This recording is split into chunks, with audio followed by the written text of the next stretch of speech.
Good morning, boys and girls. It's not actually raining and I'm walking the dog. There he is. It might sound like it's raining because it is just finished. Alright, so I'm being very clever today and I'm determined not to complain that it's raining on my day, even though it has literally just finished, hence you can hear the dripping from the trees overhead. What have I got to talk to you about this morning? Actually, it's from yesterday. It's super early here. It's 6:30 in the morning, just after, and nothing has happened yet today. I woke up, I got showered and changed, I fed the dog, I chucked the dog in the car, short journey, and we're now walking the dog. But yesterday, I had a very interesting experience. I was chatting with Toby in the office, and he says to me, wow, I'm getting frustrated. Very unusual. Toby's very calm, cool, analytical. He plays cricket, officiates football.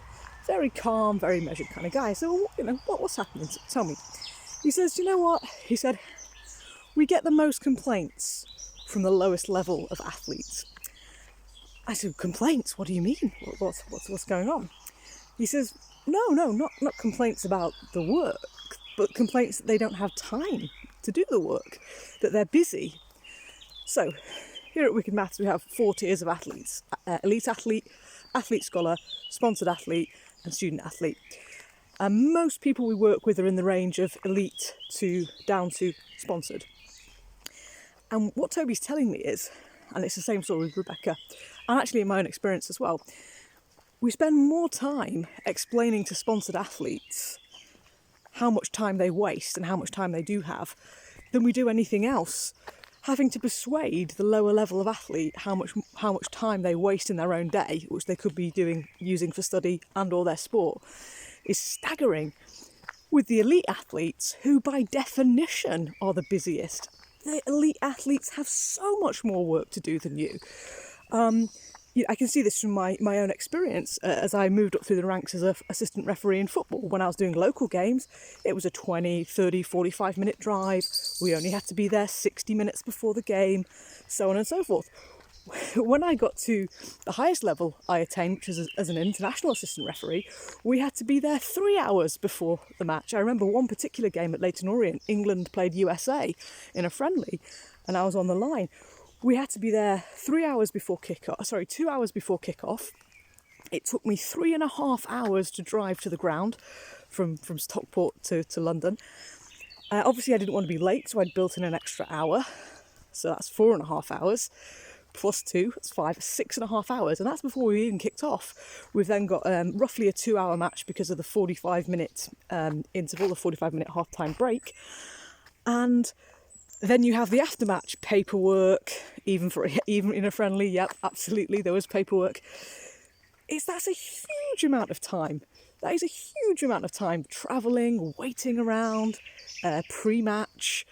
Pre-match instructions do not take that long. They really don't, and nor does the paperwork. But those are the rules. That's the time that's built in for safety to make sure the game goes ahead, that the officials aren't late. Can't have a game without the officials, of course. And it was being televised in America, so everything had to be on time and no excuses. So what I'm saying is, what am I saying? The elite athletes never complain that they're too busy to get work done, even if it's a bit of trigonometry or something. They never ever complain. They get it done. They find a way to overcome the obstacles, and that's why they're elite. It's not because they're better than you are at your sport right now. That is not the only reason they're an elite athlete. They're an elite athlete because of their organisation, because of their discipline, because they turn off social media and get on with their work. They make more time for themselves. The great players, I think of great footballers, they always seem to have more time than anybody else around them. And it's because they make that time, because they think so much more quickly, they process quickly. When I talk to you about elite athletes, I'm not talking about people who are in their 20s. I'm talking about people your age, 14, 15, 16, 17 years old. The elite are elite, not just because of their skill level. Skill levels can change and be developed over time. I'm living proof of that, just like IQs. Yeah, the two defining factors for success. Number one is IQ, which could be like sporting IQ. if you will, sporting intelligence. You can have a football brain, you can have a captain's brain in cricket, sporting IQ, let's call it that. And conscientiousness, how productive you are, how agreeable you are. Yeah, these things define success. And what you need to be doing now is establishing good habits. If you're not yet an elite athlete, but you aspire to be, then you need to sort your emails out. You need to be checking your emails at the same time each day. Be consistent. It's not about doing it necessarily for hours and hours and hours, but be consistent, do it at the same time each day. Then at least once every 24 hours, your inbox has been checked, your junk mail has been checked. You need to cut down your social media time. We all need to do that. I waste too much time arguing with morons on Facebook. Stop it. Stop talking to them. It's not helping you. If it's not making you a better sportsman or a better student or a better sportswoman or a better student again, then stop doing it. It's not progressing your goals. You're not moving forwards. Cut down your social media, organise your time, plan a regular slot to check your emails. Three little nuggets there. Go straight off. Do it now. Become elite.